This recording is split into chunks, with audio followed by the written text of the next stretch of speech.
So tell me about this room. What did you use this for before you got it enclosed? Well, before it was enclosed, we actually bumped this room out like an additional.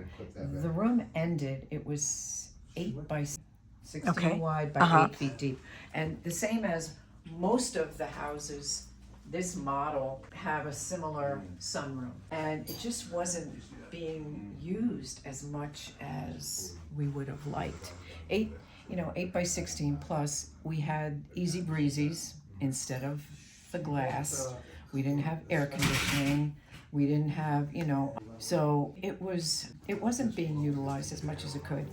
Wintertime too cold, summertime a little bit too hot. Okay. We would leave those sliders open to try to keep it cool, but so Lou and I talked about it, and we were saying, we would be so much happier here with the 2 dogs and the additional space.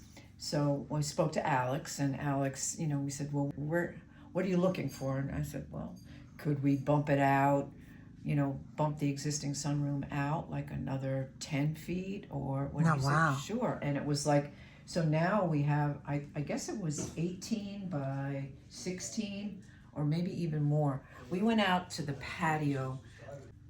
We were lucky enough to have, we're on a slightly larger lot. So it was, Because it looks like it's always been here. I know. And the bottom line is from start to finish, from the day that they laid the foundation, and those guys were amazing. And then the next crew came in, and they put up the walls, and it just, like I said, it didn't take half as long as we thought it was going to take.